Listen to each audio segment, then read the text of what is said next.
Você sabe qual é a marca da identidade pentecostal no mundo? Você conhece a tríplice ênfase da reforma protestante? Você sabe qual é a função do Espírito Santo na obra missionária? É sobre isso que vamos falar na lição 5, uma perspectiva pentecostal de missões, no seu programa Por Dentro da IBD, que está começando agora.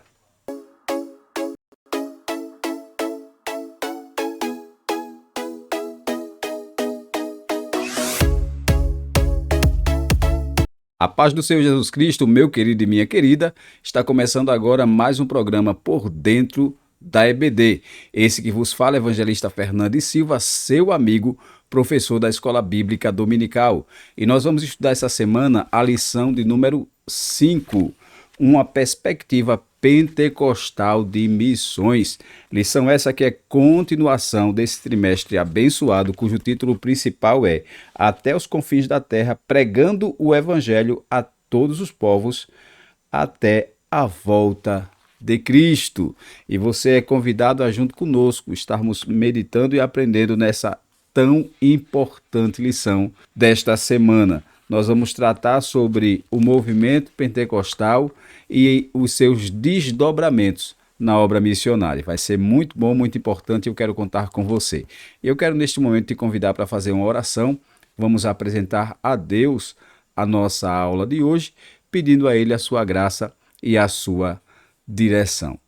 Ore junto comigo. Vamos falar com Deus. Pai, em nome de Jesus, nós queremos te agradecer por esta oportunidade maravilhosa de poder estar na tua presença. Muito obrigado por esta graça de podermos estar, Senhor, em volta da tua mesa, meditando na tua palavra.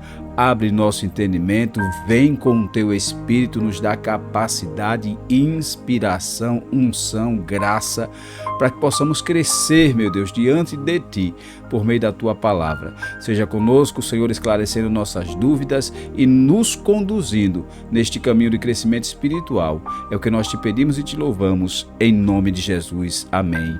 E graças a Deus. Vamos prosseguir a nossa lição, muito feliz por você, pela sua presença, audiência e companhia conosco no nosso programa nessa noite, onde nós vamos estar estudando essa lição importante, a lição de número 5. Vai ser muito forte aquilo que com certeza nós vamos estar aprendendo nessa aula. E eu já quero te convidar para juntos estarmos dando início à nossa lição dessa semana. A lição dessa semana, slide aparecendo aí na tela, e nós vemos o tema geral, até os confins da terra, pregando o evangelho a todos os povos até a volta de Cristo. Lição 5, uma perspectiva pentecostal de missões. Essa lição será apresentada domingo, dia 29 de outubro de 2023. O texto áureo, ele diz assim: mas recebereis a virtude do Espírito Santo que há de vir sobre vós. Ser-me-eis testemunhas, tanto em Jerusalém como em toda a Judéia e Samaria e até aos confins da terra. Atos 1 e versículo 8. A verdade prática, ela diz, o Espírito Santo derramado no Pentecoste é o mesmo Espírito que Deus deseja derramar de novo na igreja da atualidade. Então, é uma sequência de um derramado Espírito que começou no Pentecostes e o desejo de Deus é que continue até os dias atuais. A leitura bíblica em classe nós vamos encontrar em Atos capítulo 2, dos versículos 1 ao 8, e depois damos um salto para ler dos versículos 14 ao 18. Leamos. E cumprindo-se o dia de Pentecostes, estavam todos reunidos no mesmo lugar. E de repente veio do céu um som, como de um vento veemente e impetuoso, e encheu toda a casa em que estavam assentados. E foram vistas por eles línguas repartidas como que de fogo, as quais pousaram sobre cada um deles. E todos foram cheios do Espírito Santo e começaram a falar em outras línguas conforme o Espírito Santo lhes concedia que falassem. E em Jerusalém estavam habitando judeus, varões religiosos de todas as nações que estão debaixo do céu. E correndo aquela voz, ajuntou-se uma multidão e estava confusa, porque cada um os ouvia falar na sua própria língua. E todos pasmavam e se maravilhavam, dizendo uns aos outros: pois que não são galileus todos esses homens que estão falando?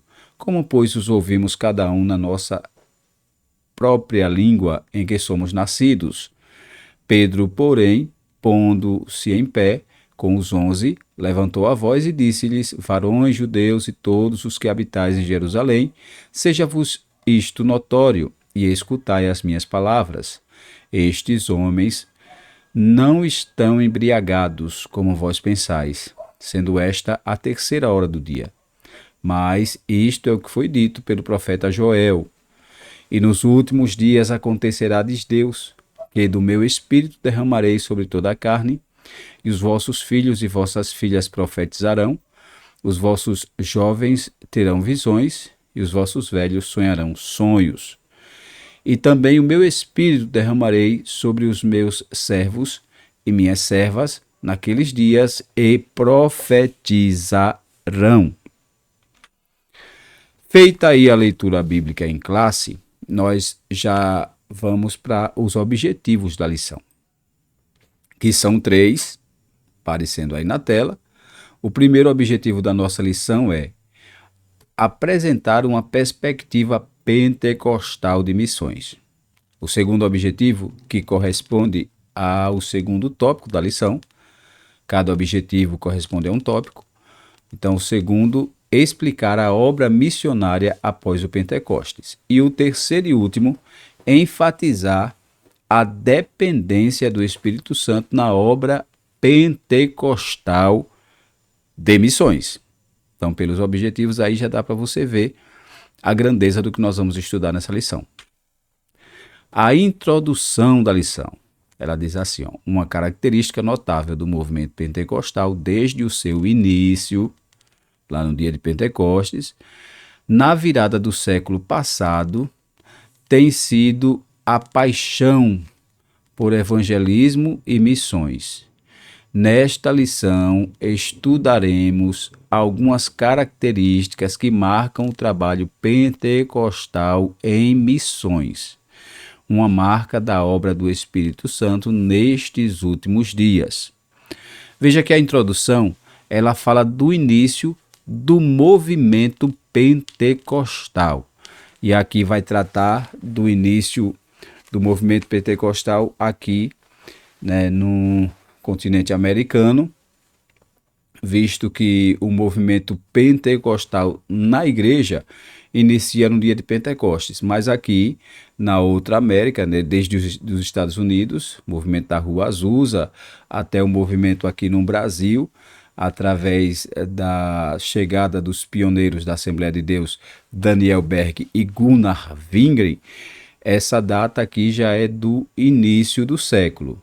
Você vê que na virada do século passado tem sido a paixão por evangelismo e missões. Então isso aqui é um ponto interessante a ser considerado, um ponto histórico sobre o movimento pentecostal. E nós vamos ver, então, essa ênfase a esse movimento dentro de missões. Uma perspectiva pentecostal de missões, já estamos entrando aí no nosso primeiro tópico da lição.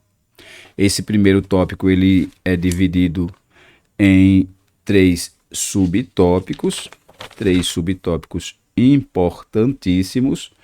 O primeiro é somos evangélicos, o segundo somos pentecostais e o terceiro contribuições pentecostais às missões. As missões. Somos evangélicos, o nosso primeiro ponto aí desse tópico. E o comentário da lição, é interessante você acompanhar, você que tem lição, acompanha pela sua lição, você vai ter um entendimento melhor, e é bom você ter a lição para poder rabiscar, arriscar, fazer alguma anotação, isso é didático, isso para o conhecimento, para o aprendizado é muito importante, tá? Então é bom você ter a sua lição. mas se você não tem, acompanhe então aí pela leitura na tela. Historicamente, o evangelho é conhecido. O evangélico é conhecido como alguém que enfatiza, ou seja, ele tem uma ênfase, ele dá uma atenção maior a alguns pontos. Aí aqui tem três, né? O primeiro, o compromisso pessoal com Jesus a partir do novo nascimento. Então, o evangélico ele é conhecido pela importância que ele dá ao novo nascimento, até porque Jesus nos ensina isso. Evangelho é nova mensagem, novas de alegria, mensagens de Deus. E é interessante que nessa nova mensagem, né, que o evangelho ele traz, então existe uma ênfase para o novo nascimento. Jesus, quando foi pregar o evangelho para Nicodemos, foi que Jesus disse: necessário vos é nascer de novo. Nicodemos, doutor da lei, uma pessoa muito bem instruída nas escrituras, mas Nicodemos não conhecia esse novo nascimento. Então, uma das ênfases aqui do evangelho que é pregado pelos evangélicos é o novo nascimento, a necessidade de nascer de novo. A segunda ênfase aqui é a autoridade bíblica. O que é isso? Nós, evangélicos, temos como autoridade a Bíblia, a palavra de Deus. Cada uma das mais importantes religiões tem os seus livros dogmáticos, doutrinários, livros que servem de inspiração e direção como base daquela religião. Todavia, nós, cristãos evangélicos, a nossa regra de fé e prática, a nossa autoridade, ela é bíblica. A nossa autoridade é bíblica. E isso nós herdamos da reforma protestante. Da autoridade bíblica. Nós não cremos no catecismo, nós não cremos no livro dos Mormons, nós não cremos nos escritos, né, de alguns outros personagens aí, mas nós temos a nossa fé na palavra de Deus. 1 Timóteo 3,16 diz que toda a escritura é divinamente inspirada e serve para corrigir, instruir e preparar, né, em justiça aquele que serve a Deus. Então, a nossa autoridade, ela é bíblica. E o terceiro, o apelo a anunciar a Cristo aos outros. Então, o evangelho ele é reconhecido por anunciar a Cristo. Então, onde você vê um evangélico, ele não perde a oportunidade, ele está anunciando a sua fé, anunciando a Cristo. Então, esse apelo por anunciar a Cristo. Basicamente, esses princípios são o que os evangélicos têm em comum. Eles tornam-se no impulso evangélico com raiz histórica na tríplice ênfase da reforma protestante. E aqui vai falar desse tripé da reforma protestante. Existem, na verdade, 5 solas, que são a base da reforma protestante. E nós não vamos falar mais a fundo, mas entre os solas da reforma está cada sola significa somente, né, unicamente. Existe o sola fide, que é somente a fé. Existe o solas Cristo, que é somente Cristo. Solas escritura, que é somente a escritura. Então, cada um desses solas da reforma protestante são a base da reforma protestante. E entre eles, então, é colocado aqui a tríplice ênfase, uma ênfase em 3, ou um tripé da reforma protestante, que são a autoridade das escrituras, a salvação pela fé e só pela fé, não é pelas obras, o que diferenciou a reforma protestante do papado da Igreja Católica foi esse ponto aqui da salvação pela fé e não pelas obras, e o sacerdócio universal dos crentes. O que é isso? cada crente é um sacerdote. 1 Pedro 2,9 diz: vós sois geração eleita, nação santa, sacerdócio real. Sacerdócio real. Então, nós somos sacerdotes. Sacerdotes. Cada crente é um sacerdote, porque ele exerce o papel de sacerdote no que diz respeito de levar pessoas a Deus. Levar pessoas a Deus evangelizando, levar pessoas a Deus orando, né, intercedendo por essas pessoas, é o sacerdócio universal dos crentes. Isso aqui é o que nós herdamos da reforma protestante. Então, de acordo com o missionário Paul Pomelive, podemos dizer que o movimento pentecostal contribuiu com esse impulso evangélico, descrito acima, com a natureza dinâmica da fé cristã. Esse princípio envolve a atividade de Deus em termos de ministério do Espírito Santo. Então é interessante isso aí. E aí tem o texto aí de 1 Coríntios capítulo 12 e o versículo 11. Então isso aqui é um dado histórico do que é ser evangélico. Ser evangélico. Eu já vi até alguns evangélicos, vou colocar aqui entre aspas, dizer: não, eu não sou evangélico, eu sou cristão. É difícil alguém ser cristão e não ser evangélico, no sentido do que significa evangélico. Porque o cristão, ele é nascido de novo. O cristão, ele tem, o verdadeiro cristão, seguidor de Cristo, ele tem a Bíblia como a sua autoridade bíblica, a sua regra de fé e prática. E ele tem desejo de anunciar aos outros sua fé em Cristo e pregar Jesus. Então, acaba dando no mesmo. O verdadeiro cristão, ele é um evangélico. E aí, prosseguindo aí a nossa lição, nós vamos entrar num ponto 2 desse tópico. O ponto 2 desse tópico fala: somos pentecostais. Já definimos aqui o que é ser evangélico. Vamos analisar o que é ser pentecostal. Veja o que a lição diz. Com o termo pentecostal, nos referimos ao crente que crê a experiência do Espírito Santo que ocorreu com os apóstolos no dia de Pentecostes, de acordo com o livro de Atos.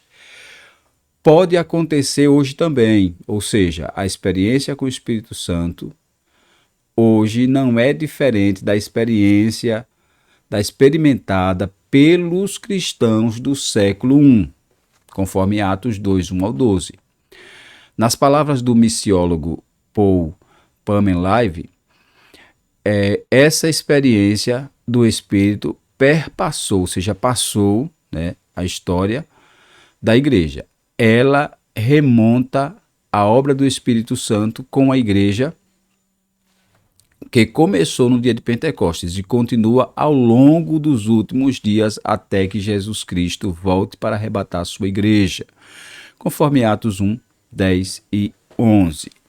É interessante analisar isso aqui, porque o movimento pentecostal, qual nós fazemos parte, esse movimento, ele se iniciou no dia de Pentecostes e ele tinha finalidades bem definidas, bem claras. Quando o Espírito Santo desceu ali no cenáculo sobre os cerca de 120 cristãos que estavam reunidos naquele lugar, buscando a Deus já de 10 dias. Jesus, ele disse que viria sobre eles o Espírito Santo e iria capacitá-los, mas recebereis poder ao descer sobre vós o Espírito Santo. Lucas 24, 42. Recebereis poder ao descer sobre vós o Espírito Santo. E ser-me-eis minhas testemunhas, né? Atos 1 e 8. Ser-me-eis minha testemunha, tanto em Jerusalém, como em toda a Judéia, Samaria e até os confins da terra. Então, o objetivo do Espírito Santo, quando ele desceu, no dia de Pentecostes, tornando aquela comunidade uma comunidade pentecostal, dando-se ênfase assim às manifestações sobrenaturais, o batismo no Espírito Santo com evidência do dom de línguas, os dons espirituais. Então, todo esse movimento aqui, esse aparato espiritual, tinha uma finalidade. E a finalidade não era que eles ficassem apenas pulando, rodando, falando língua estranha, profetizando, exibindo dons espirituais. Mas eles estavam sendo revestidos para cumprir uma obra missionária. Jesus ele disse: recebereis poder ao descer sobre vós o Espírito Santo e ser-me-eis testemunhas. Então eles deveriam testemunhar. Esse poder estava vindo para fazê-los vencer as barreiras. A barreira do Império Romano, a barreira do judaísmo, as barreiras dos religiosos. Então era para o evangelho avançar e alcançar o mundo da época. Então o objetivo do movimento pentecostal era encorajá-los e impulsioná-los para fazer missões. É interessante então analisar isso aqui. E aí voltando para a lição, é isso que acontece. E aí você percebe contribuições pentecostais às missões. Vamos analisar quais são as contribuições pentecostais. Uma das contribuições pentecostais mais significativas para as missões modernas, sem dúvida, é a ênfase do papel indispensável do Espírito Santo num complexo desafio de plantar igrejas onde Cristo ainda não foi anunciado. Então, essa ênfase, essa valorização ao papel indispensável, tá? Não dá para fazer missões sem o auxílio do Espírito Santo. É isso que está se dizendo aqui. Que a contribuição que o pentecostalismo trouxe e deixou para as missões transculturais é justamente essa ênfase do papel indispensável do Espírito Santo. O Espírito Santo fazendo parte nessa tarefa complexa. Complexa por quê? Porque são outros povos, outras culturas, outros mundos a serem alcançados. Então, o Espírito Santo estaria encorajando a plantar igrejas onde Cristo ainda não tinha sido anunciado. É o evangelho saindo de Jerusalém e alcançando o mundo através da unção do Espírito Santo, através dessa força, desse poder sobrenatural do Espírito Santo.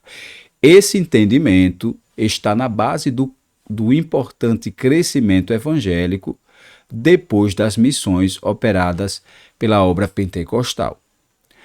Nesse sentido, o sucesso das missões pentecostais está ligado diretamente ao lugar que damos ao Espírito Santo. Você já viu essa expressão?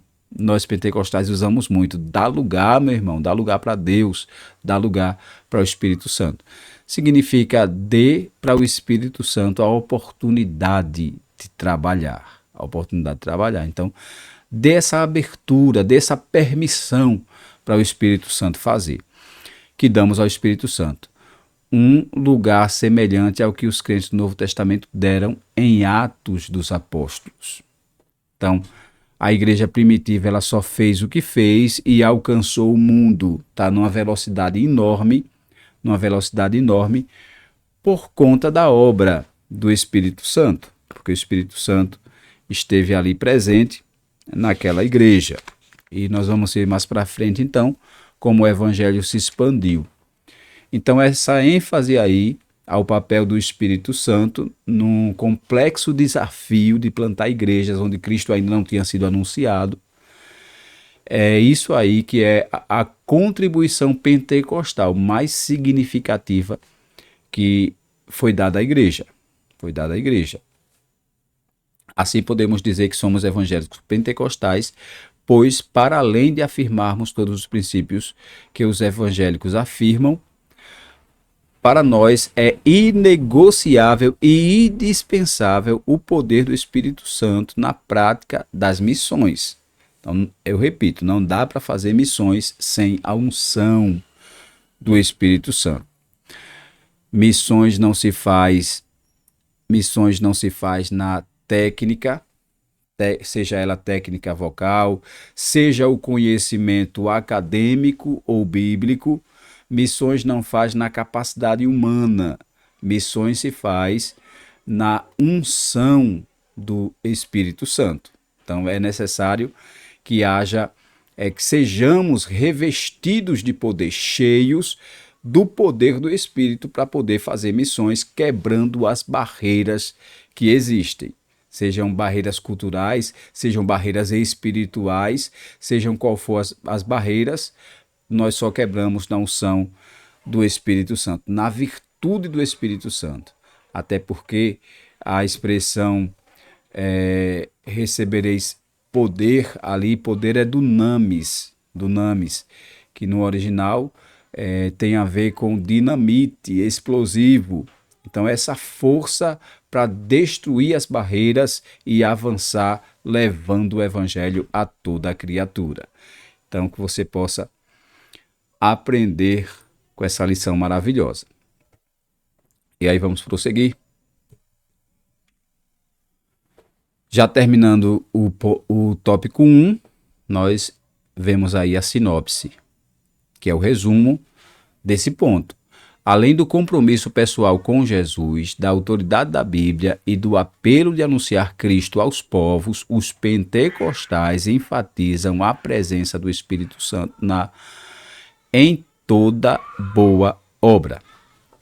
Então, nós pentecostais reconhecemos que sem o Espírito Santo não dá para fazer a obra missionária. Obra missionária depois do Pentecostes é o nosso segundo tópico da nossa lição. A causa da obra missionária da primeira igreja. A causa da obra missionária da primeira igreja é o primeiro ponto desse tópico 2. E o comentário ele diz assim: a descida do Espírito Santo no dia de Pentecostes, é aqui onde tudo começa, tá? O Espírito Santo descendo, cumprindo a promessa de Joel, é o acontecimento que impulsiona a obra missionária da primeira igreja. O Senhor Jesus Cristo disse aos discípulos que uma vez capacitados pelo poder do Espírito Santo, eles seriam suas testemunhas até os confins da terra. Atos 1 e 8. Por isso, o período em que a igreja cristã viveu, seu maior crescimento foi o do primeiro século, é o que nós falamos. A igreja avançou, fez o que fez por causa da unção do Espírito Santo. Ali começou o poderoso movimento de missões.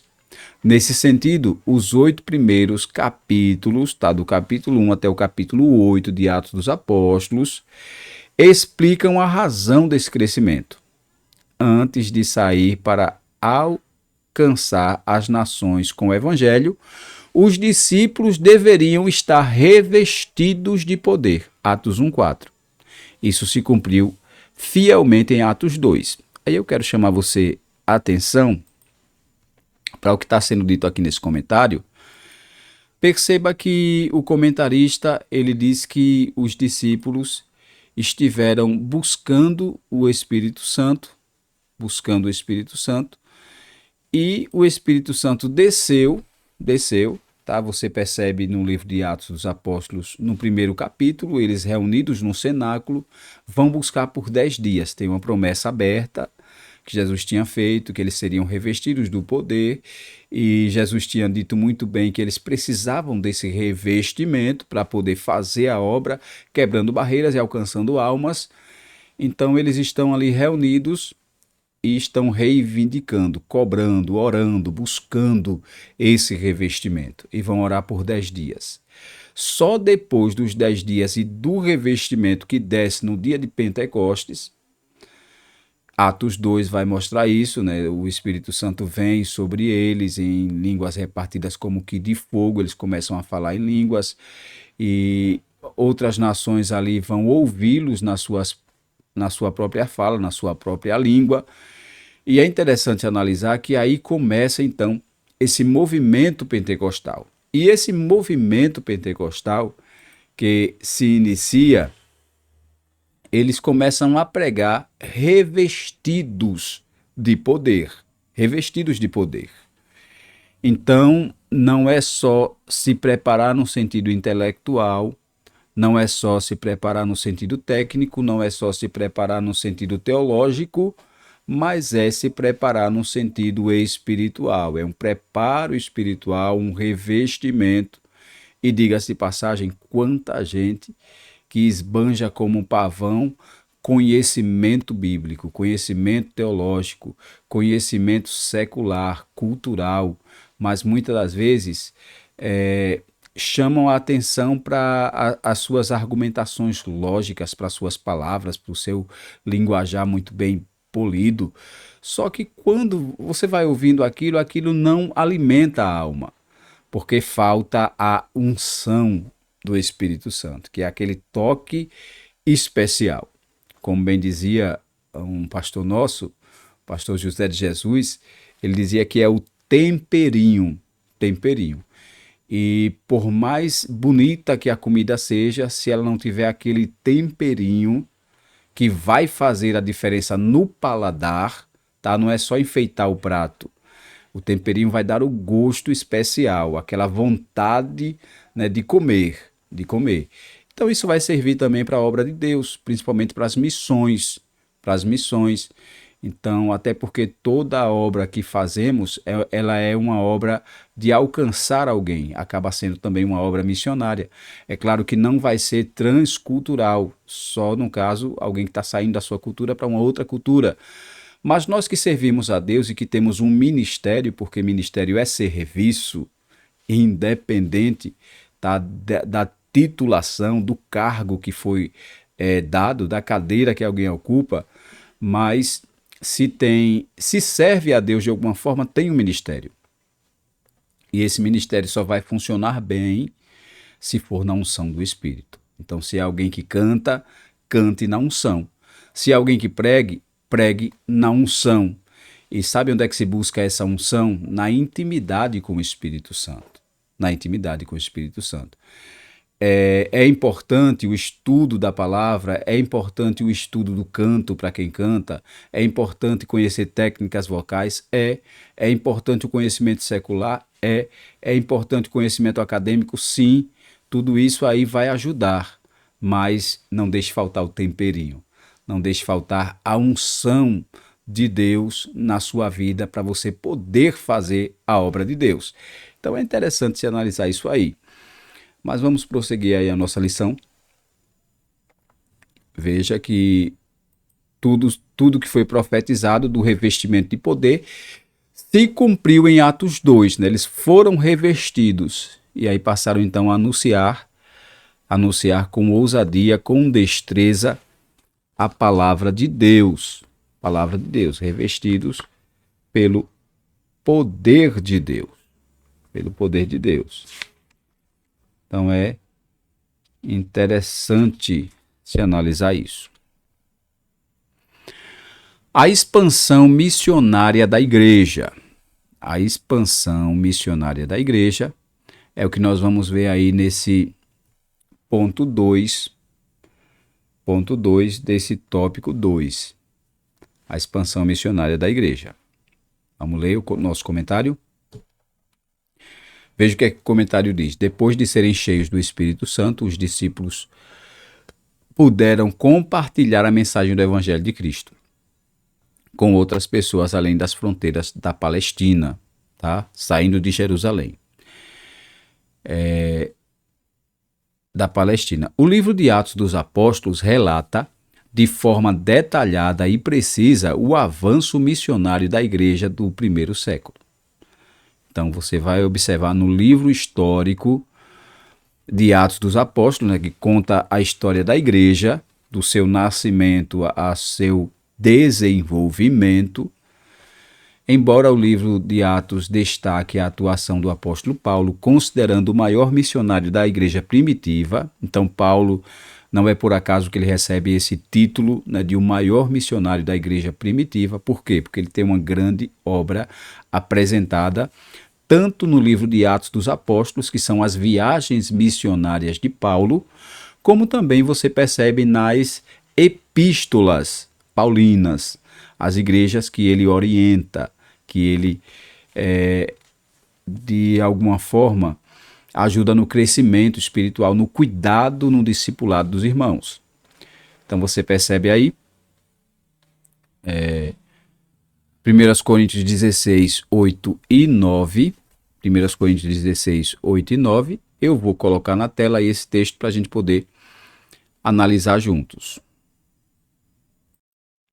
Veja aí o que o apóstolo Paulo fala em 1 Coríntios capítulo 16, versículos 8 e 9, diz assim, ficarei, porém, em Éfeso até ao Pentecostes, porque uma porta grande e eficaz se me abriu e há muitos adversários.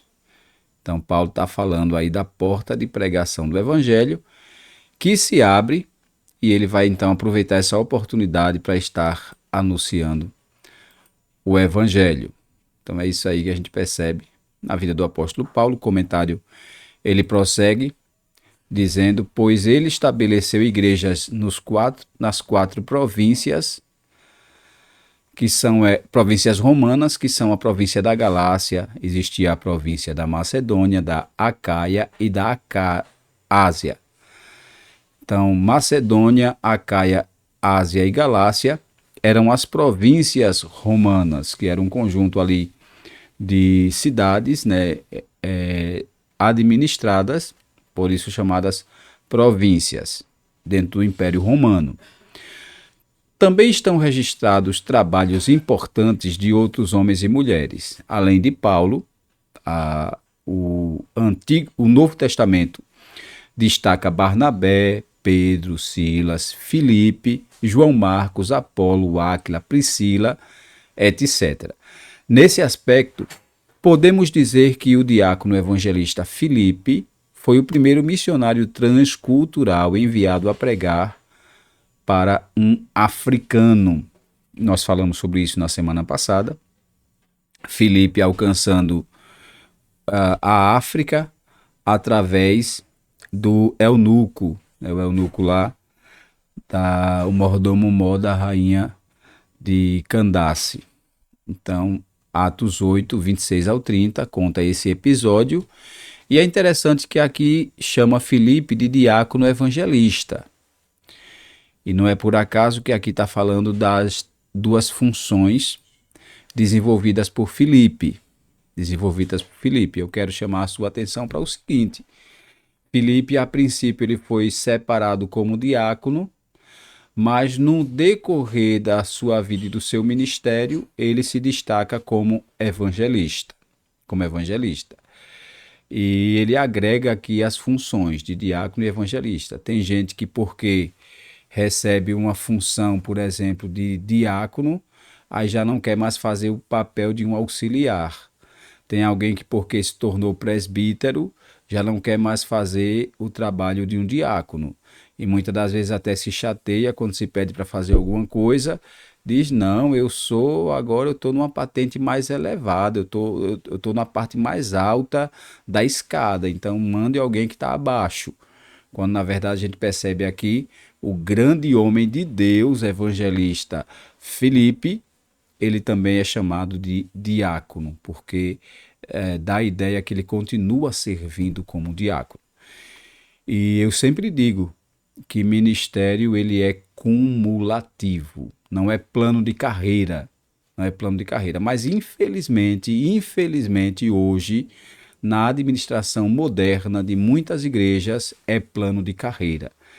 E, diga-se de passagem, não se escolhe mais para ministério pela direção do Espírito Santo, mas se oferece ministério como presente, se oferece ministério, infelizmente, como oportunidade de crescimento para alguém.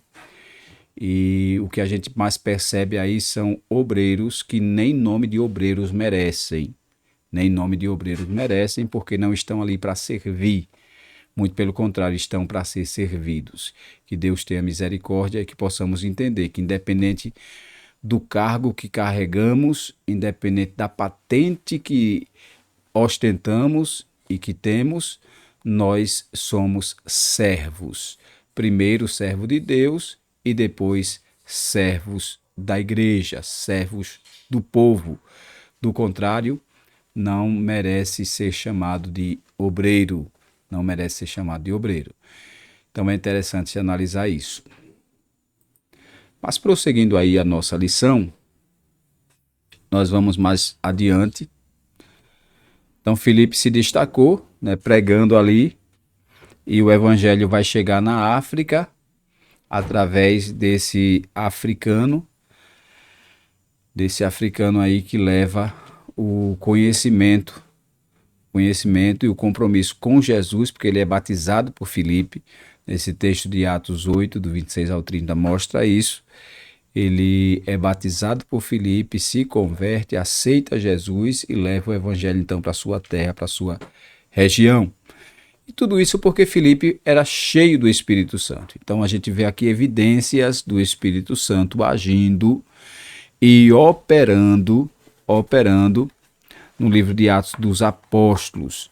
Então isso aqui, na verdade, é o verdadeiro sinal do movimento pentecostal, a atuação do Espírito Santo, levando homens, né, e mulheres de Deus. Você vê que aqui tem a Priscila, tem o Áquila, tem muita gente boa de Deus aqui que se destacou aí no Novo Testamento, fazendo a obra missionária, fazendo a obra de Deus. Então essa é a expansão da primeira igreja, a expansão. Então, e é interessante que nessa expansão aí da igreja tem um quadro interessante que o comentarista Wagner Gabi, ele deixa para nós no seu livro de apoio aqui, ele deixa um quadro interessante no livro de apoio, na página de número 50, falando dessa expansão aí da igreja. Diz assim: a igreja crescia em número, a igreja crescia diariamente, a igreja crescia por adição de vidas salvas, e eu acho interessante analisar isso aqui. Não eram técnicas de crescimento que só promovem inchaço. Não é venha qualquer um de qualquer jeito que vai dar certo. Não, era a adição de vidas salvas. Salvas. E quem adicionava essas vidas salvas era o Espírito Santo, porque ele estava dentro daquela comunidade. Dentro daquela comunidade.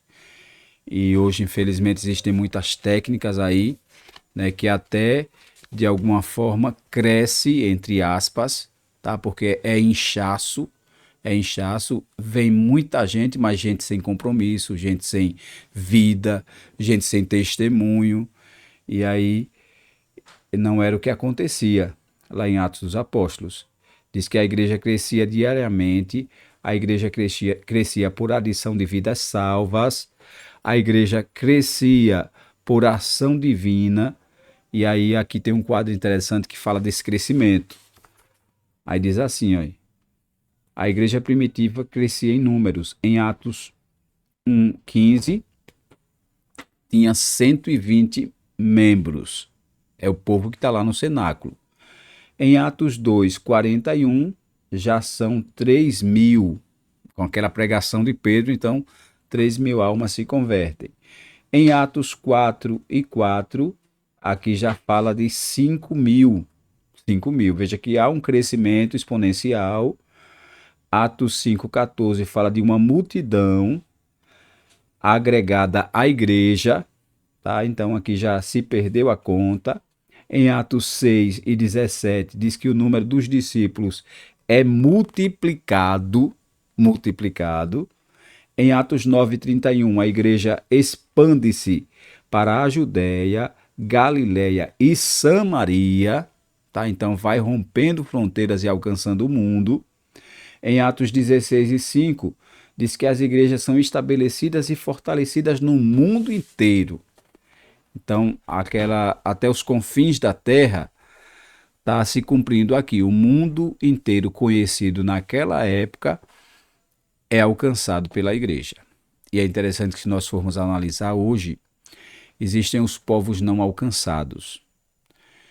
E por que não dizer que é resultado do relaxamento da igreja? A igreja moderna, a igreja dos nossos dias, infelizmente, além de estar trancada entre quatro paredes, brincando de cristianismo, e eu falo brincando de cristianismo porque tem muitos cristãos que estão conformados em viver dentro de quatro paredes, criando festas, eventos para os crentes e nada para o pecador. E até quando faz um trabalho que diz que é evangelístico, vai lá para a rua para cantar hinos humanistas. Não fala de cruz, não fala de salvação, e até as mensagens que se prega na rua não são mensagens evangelísticas. Então, infelizmente, tem muitos cristãos que não estão fazendo missões. E podemos dizer que o resultado disso é os povos não alcançados. Povos não alcançados. Sem contar que a igreja, infelizmente, hoje não apoia a obra missionária. E aqui é claro que eu não vou falar da igreja no sentido de quem está embaixo, mas sim quem está em cima, no sentido das convenções, no sentido de quem é responsável, tá, pela igreja no sentido geral. Existe muito pouca valorização a missões, no sentido de apoiar missionários, no sentido de criar projetos missionários, sem contar em igrejas que enviam seus missionários, mas não os apoia lá, abandona lá no campo missionário. E aí, infelizmente, essas são as dificuldades que nós encontramos hoje para fazer missões transculturais.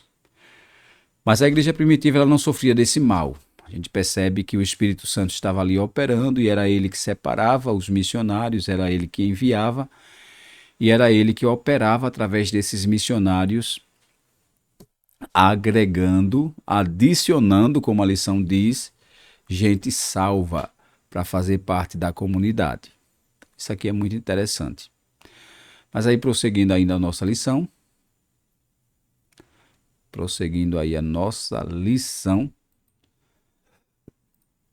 nós vamos mais adiante. O 3, Deus não faz acepção de pessoas. Deus não faz acepção de pessoas. É o tópico 3. O apóstolo Pedro, um missionário cheio do Espírito Santo, reconheceu que todos os seres humanos são alvos do amor de Deus. Isso aqui vai falar do episódio na casa de Cornélio, Atos 10, 34 e 35, né, quando Deus alcança aqueles homens romanos que não faziam parte da comunidade de Israel. No entanto, Deus os alcança, mostrando que Deus, ele não faz acepção de pessoas. Nós falamos muito bem isso na semana passada. Israel, infelizmente, tinha essa ideia de que a salvação era para Israel, assim como a lei foi para Israel, quando, na verdade, a salvação é para o mundo. De perseguidor dos cristãos, Paulo se tornou apóstolo dos gentios. Você vê isso registrado em Atos 9, que fala da história de Saulo de Tarso e, consequentemente, o seu chamado, e ele tornou-se a ser Paulo, o apóstolo Paulo. Vê também em 1 Timóteo 2,7, onde ele conta, e em Tito 2,11. O apóstolo João relata que Deus se interessa pela salvação de todos os homens. Nós vimos isso na semana passada. As revelações do Apocalipse que mostram Deus com o propósito de alcançar povos, tribos, línguas e nações. Então é um Deus universal alcançando o universo. Com esse entendimento a respeito da natureza ilimitada do plano de Deus, plano da salvação, de Deus para os homens. Eu quero que você entenda aqui uma coisa. Veja que a lição ela fala da natureza ilimitada do plano da salvação. O que é que a gente entende? A gente entende que o plano da salvação ele não tem limite, não existe uma caixinha de forma onde possa dizer vai ser assim e é desse jeito.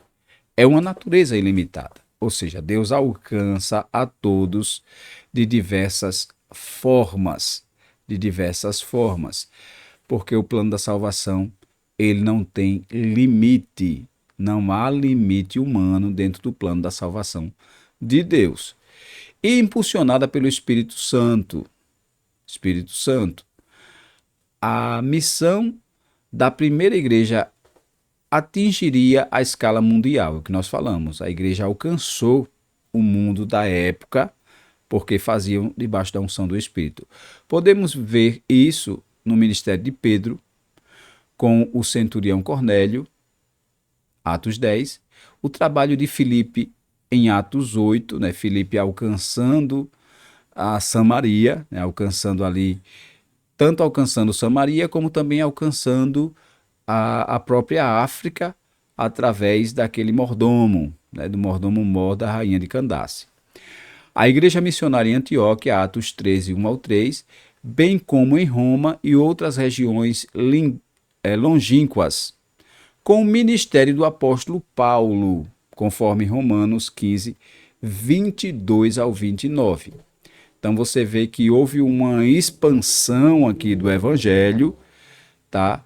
O Espírito Santo se apoderando de gente que se colocou disponível, porque é só o que Deus precisa, é de alguém que se coloque disponível, que se faça disponível. Não existe uma outra condição aqui, é apenas disponibilidade. Se colocar disponível, com certeza Deus tem interesse, tem intenção em usar.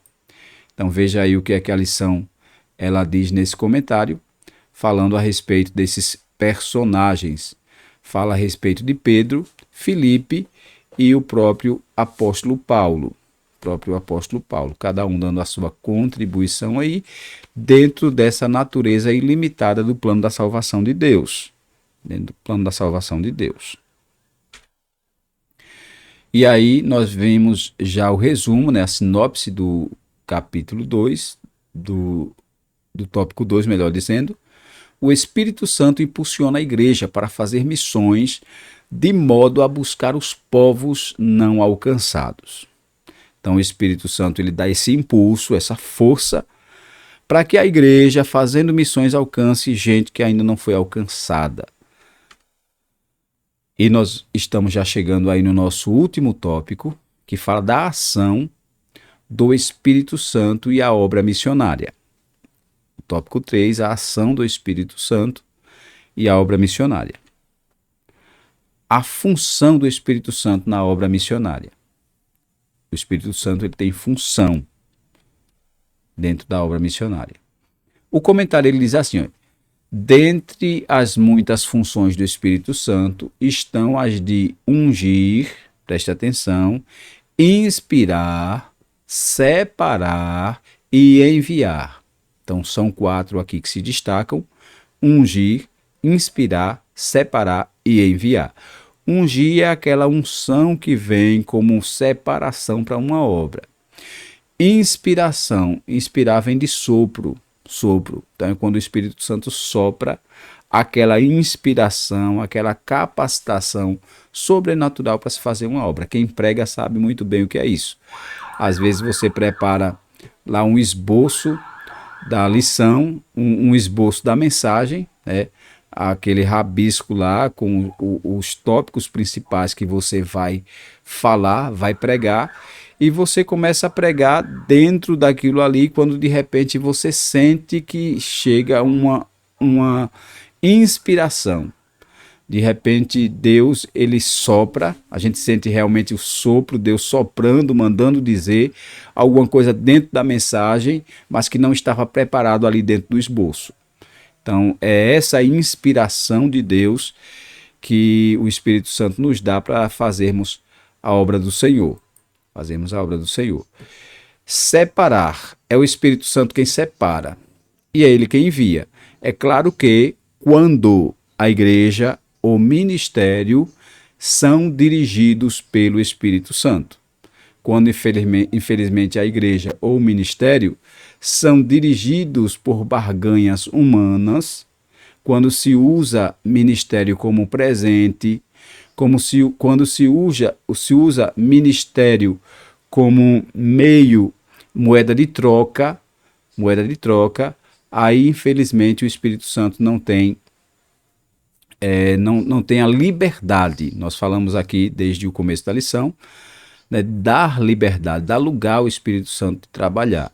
E existem muitos ministérios por aí que já não é o Espírito Santo que separa, já não é o Espírito Santo mais que envia, é o homem que está separando, é o homem que está enviando. E aí você vê o resultado depois. Quando o Espírito Santo separa e envia, existem frutos positivos dessa separação e desse envio.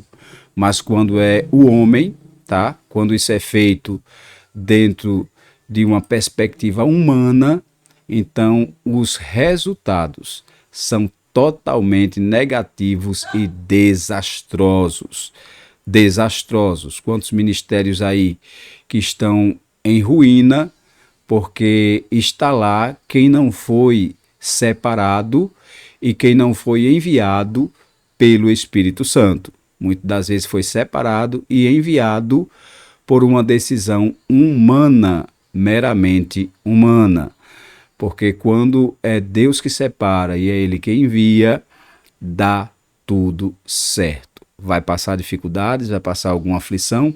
Vai, porque a obra de Deus não é fácil, mas vai dar certo com certeza no percurso e no final. Agora, quando é obra de homem, infelizmente Deus não se responsabiliza por aquilo que é obra de homem. Então, você vê que é o Espírito Santo quem unge, inspira, separa e envia homens e mulheres para os 4 cantos da terra. É claro que aqui é uma força de linguagem, né? Porque a terra, sendo redonda, não tem canto, mas vai falar do evangelho chegando em todos os lugares. Como missionários do Senhor. Por isso, a obra missionária é uma tarefa ligada à ação exclusiva do Espírito Santo.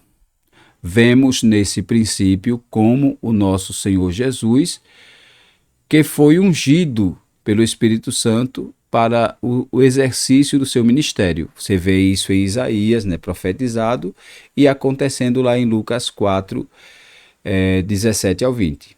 Primeiro texto, Isaías 61, do 1 ao 3, e Lucas 4, 17 ao 20. Em outro momento, o Espírito Santo não permitiu que os apóstolos ficassem envolvidos com problemas sociais e quaisquer outras atividades que não fosse a evangelização. Atos 6, do 1 ao 4. Os cristãos primitivos, por seu turno, eram fiéis às suas contribuições. Atos 4, 32. O que proporcionava condições para que os apóstolos tivessem mais ousadia e poder do Espírito Santo para pregar a palavra de Deus. Atos 9 e 31. Atos 9 e 31. Então aí você percebe nesse texto aí as funções, tá, do Espírito Santo. Funções do Espírito Santo. E no ponto 2 desse tópico 3, nós vemos o Espírito Santo capacita para a obra. Capacita para a obra. O Espírito Santo é quem escolhe e envia missionários. Escolhe e envia missionários. É função dele, é o que nós falamos, é ele que tem que fazer. Quando ele faz, dá certo. Para anunciarem as boas novas de salvação ao mundo. Atos 8, 29, 13, 2, 20, 28. Em Atos 16 temos uma revelação clara de como o Espírito deseja que a ação missionária seja realizada. Nesse sentido, o Espírito Santo também é instrutor dos ministros da palavra de Deus no exercício da proclamação do Evangelho, da mensagem no campo missionário. 1 Coríntios 2, 1 ao 18. Não por acaso, a ação do Espírito, do poder do Espírito Santo na igreja, é a característica mais surpreendente no livro de Atos, a ponto de o livro ter sido chamado de Os Atos do Espírito Santo. Tanto o ministério público de Jesus quanto o ministério público da igreja primitiva foram iniciados sob a experiência do Espírito Santo. E aí eu quero chamar você para algo interessante que nós notamos aqui nesse comentário. Veja que o comentário, ele fala que o Espírito Santo é quem escolhe e envia missionários para anunciarem as boas novas. E aí vai contar os episódios lá de Atos 8, 29, 13, 2, 20, 28. Em cada uma dessas situações aqui, você percebe que, e principalmente em Atos 16, quando vai começar a falar das viagens missionárias de Paulo, você percebe que em cada situação existia, por parte da igreja, das lideranças, né, no caso os bispos, os presbíteros, aqueles que estavam na liderança da igreja, os apóstolos, então eles faziam um jejum, buscando direção de Deus, jejum com oração. Eram campanhas em busca de um direcionamento de Deus. E essas campanhas, elas funcionavam como um termômetro para medir a vontade de Deus com relação àquela decisão. E Deus, ele dirigia, como nós vemos, por exemplo, na viagem missionária, quando a igreja orava e o Espírito Santo levantou alguém ali e disse: apartai-me a Barnabé e a Saulo para a obra que os tem enviado. Barnabé e Paulo para a obra que os tem enviado. Então você percebe que o Espírito Santo ele dá um direcionamento. E é interessante que esse texto lá de Atos 16 ainda diz que eles, impondo as mãos, orando e jejuando, os enviou. Então eles oram buscando uma direção, jejuam buscando uma direção, e quando recebem essa direção para enviar, oram e jejuam outra vez, para confirmar que a direção está sendo de Deus e não do homem. Mas infelizmente hoje, em muitos ministérios, não existem mais campanhas de oração por direção ministerial. Hoje as direções ministeriais são feitas na base do acordo de gabinete, das conveniências. E aí, infelizmente, a gente tem visto a igreja tomando um rumo totalmente diferente. Não é o Espírito Santo que está separando, não é o Espírito Santo que está enviando. São decisões meramente humanas. E por isso, então, nós percebemos hoje a crise institucional, tá? Que muitos ministérios estão vivendo, que muitas igrejas estão vivendo. E isso porque estão deixando de lado uma receita que deu muito certo durante os primeiros séculos da igreja, que é o consultar a Deus para decidir, consultar a Deus para enviar, consultar a Deus para separar, deixar o Espírito Santo indicar. Mas hoje não, hoje infelizmente quem indica é o homem e está tudo certo. Que Deus tenha misericórdia da sua igreja. Então a gente percebe aí, né, que no tempo da igreja primitiva existia então o Espírito Santo trabalhava na separação, no envio e nas missões. Esse que foi separado pelo Espírito, que foi enviado pelo Espírito, ele também é acompanhado pelo Espírito nos dons espirituais, na capacitação sobrenatural para fazer a obra, porque não basta apenas ter um anel no dedo, isso é importante, um anel de formatura, um diploma, uma posição secular, isso é muito importante, tá? Principalmente na cultura de hoje, nos dias atuais, isso vai facilitar alguns acessos, mas é indispensável a unção do Espírito Santo. A unção do Espírito Santo. E é isso que nós notamos, então, que esse ponto aí da lição vai falar. E terminando aí, o ponto 3 desse tópico 3 fala: Deus age por meio do Espírito Santo.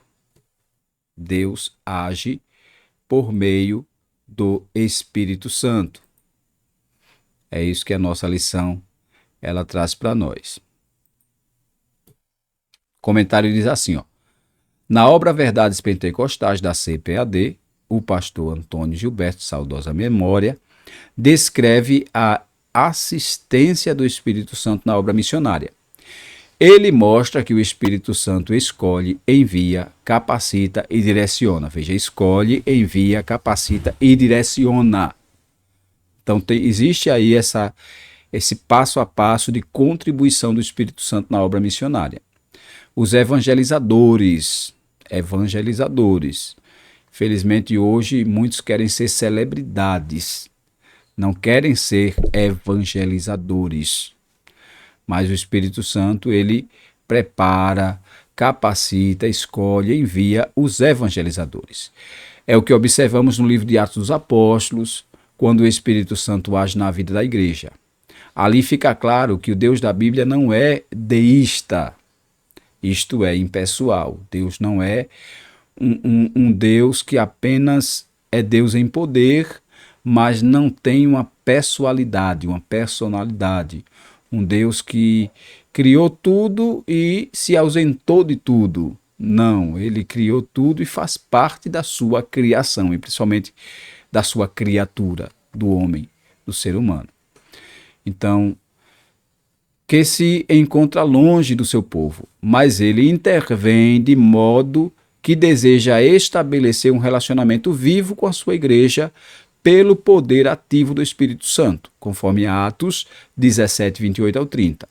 Assim, a igreja que dá espaço para a atuação do Espírito Santo será um celeiro de evangelismo.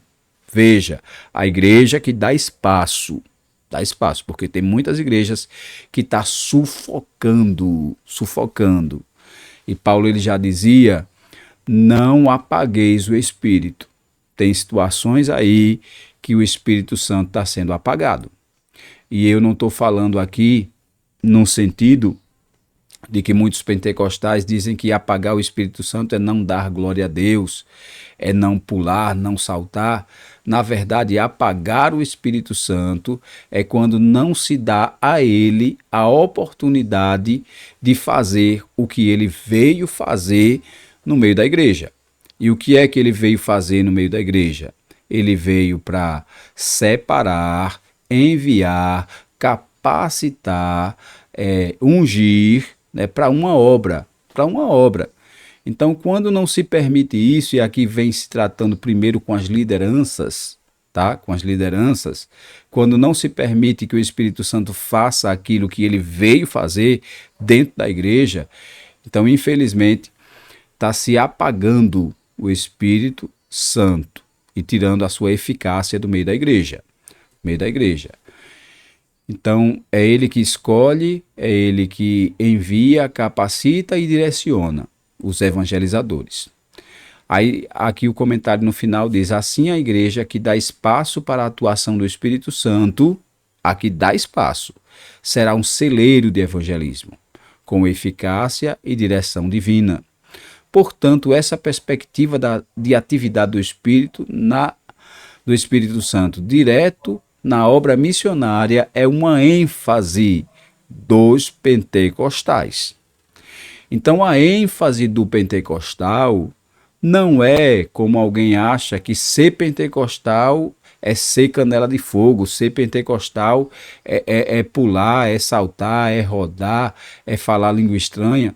Isso é bom, de alguma forma vai fazer parte também da identidade pentecostal, mas a ênfase, sabe, a atenção maior deve ser a perspectiva da atuação direta do Espírito Santo na obra missionária. Não adianta pular, saltar, rodar, falar língua estranha, ser canela de fogo, mas não prega Jesus, não fala de Jesus e muito menos dá testemunho de Jesus, porque a gente prega falando e também pregamos vivendo. Então, eu conheço uma meia dúzia de crente que é canela de fogo, sabe? É aquele crente mesmo que diz que é o do manto, é do fogo, mas quando se olha para a vida, esse manto e esse fogo não transforma. Esse manto e esse fogo não revela Jesus. Não revela Jesus. Esse manto e esse fogo não queima os pecados. É gente que infelizmente vive dando mau testemunho, é gente insubmissa, é gente infelizmente que olhando para a vida não tem nada a ver com o fogo do Pentecostes. Porque tem muita gente aí que por não ter um conhecimento bíblico e muito menos um conhecimento teológico, acha que o fogo do Pentecostes, o fogo que foi visto ali em Atos 2, né, línguas repartidas como que de fogo, aí tem gente que acha que aquele fogo ali é o fogo do pulo, é o fogo do rodar, é o fogo do pular de um pé só no meio da igreja, é o fogo da emoção, do emocionalismo pentecostal.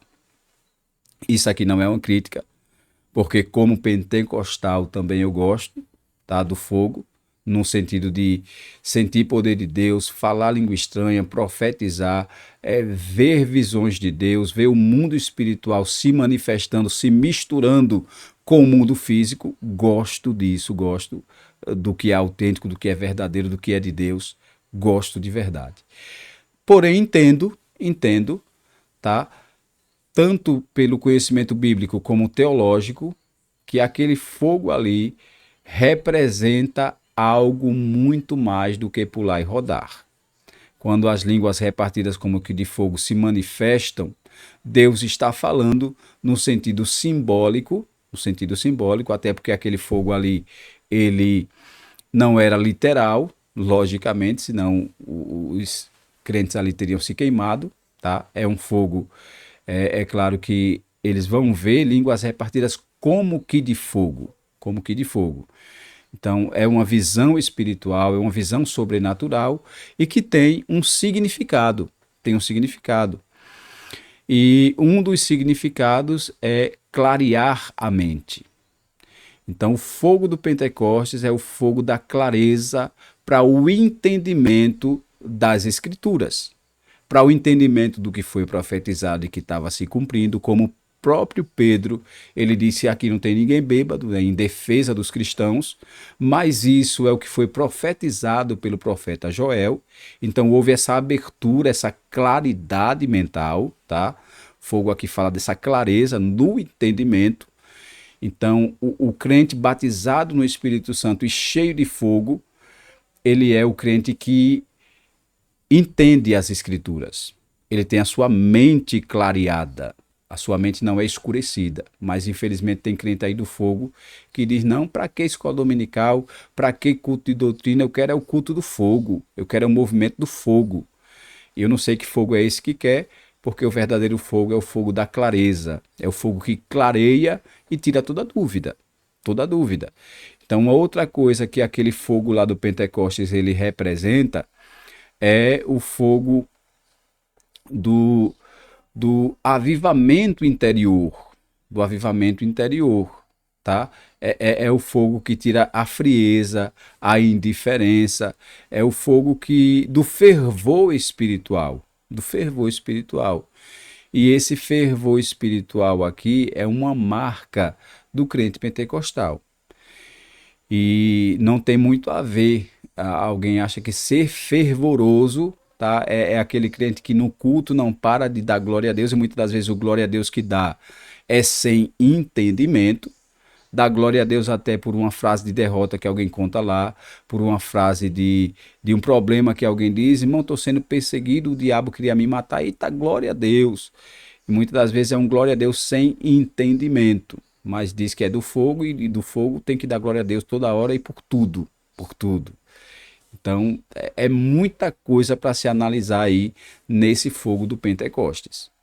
E muitas das vezes o crente de fogo, que se diz de fogo, é o crente menino, é o crente imaturo, é o crente que não tem a mente aberta para as coisas de Deus. Muito pelo contrário, tem pentecostais que são, na verdade, uma vergonha do movimento pentecostal. Do movimento pentecostal. É gente que vive de julgar os outros, é gente que vive de apontar erro nos outros, é gente que vive de colocar alguém no inferno ou colocar alguém no céu, quando na verdade o movimento pentecostal não veio para isso. O movimento pentecostal ele veio para nos ungir, nos separar, nos capacitar, tá, com capacidade sobrenatural para fazer a obra de Deus, alcançar o mundo para Jesus, tanto com os nossos dons, como principalmente com a nossa vida, principalmente com a nossa vida. Então isso deve ser analisado, deve-se pensar nisso, pensar nisso. Então, o comentário da lição, voltando aí para o nosso comentário para a gente finalizar a nossa lição na obra Verdades Pentecostais. A obra Verdades Pentecostais. Esse aí foi o terceiro tópico e o terceiro ponto da nossa lição. A sinopse 3, que é o resumo aqui do último tópico da lição. Para os pentecostais, o Espírito Santo é indispensável à tarefa da obra missionária. Então, não dá para fazer missões sem o Espírito Santo. Nós percebemos, entendemos isso claramente. E já entramos na conclusão da nossa lição. A conclusão ela diz assim: nesta lição, estudamos uma das mais importantes contribuições dos pentecostais para as missões modernas: o poder do Espírito Santo na vida da igreja. Vimos que assim ocorreu no ministério terreno de Jesus, bem como no ministério terreno da igreja primitiva. Tudo isso nos mostra que é indispensável para qualquer projeto missionário que toda obra comece e termine sob o poder e direção do Espírito Santo. É essa presença santa que garante o sucesso e eficácia da obra missionária em pleno século XXI.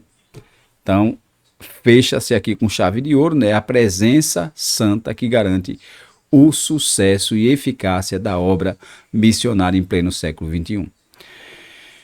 Então fica aí a nossa conclusão. Aqui nós encerramos a nossa lição, agradecidos a Deus por tudo que nós estudamos e por tudo que nós aprendemos.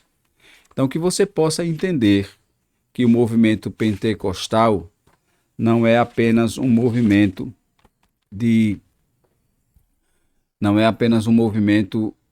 caracterizado, como muitos acham, pelo fogo, mas é um movimento acima de tudo, marcado pelo amor às almas. O Espírito Santo ele veio, capacitou a sua igreja, preparou ela para a nobre missão de evangelizar o mundo. O Espírito Santo nos dota de capacidade para quebrar barreiras, sejam barreiras culturais, sejam barreiras espirituais, sejam quais for as barreiras que estiverem aí, através da unção, da capacidade do Espírito Santo. Nós quebramos essas barreiras, transpomos elas, chegamos do outro lado, alcançamos vidas para Deus. Então que você possa pensar nisso, que você possa meditar nisso e que essa lição ela possa ter te abençoado de uma maneira poderosa. Se de alguma forma essa lição te tocou, deixa nos comentários aí qual foi a parte que você sentiu que Deus te chamou para uma responsabilidade missionária pentecostal. Se você é novo por aqui, se inscreva no nosso canal, ative as notificações e se você já faz parte da nossa comunidade Segunda Glória, compartilha então esse vídeo com outras pessoas, nos dá a oportunidade de alcançar outros com essa aula tão abençoada. Que Deus abençoe a sua vida poderosamente. Não esqueça de deixar o seu comentário aqui abaixo, tá falando o que você achou da nossa aula, ou até dando sugestão do que nós podemos melhorar, e nós vamos fazer o possível sim para melhorar, para a glória do nome do Senhor Jesus. Que Deus abençoe a sua vida, fique com Deus. Se o Senhor nos permitir, na próxima semana, nós vamos estar aí com a nossa lição de número 6, orando, contribuindo e fazendo missões. Vai ser muito forte, você não pode perder. Eu convido você para estar conosco mais uma vez, próxima semana. Fica com Deus, um cheiro em seu coração e até a próxima no seu programa Por Dentro da EBD.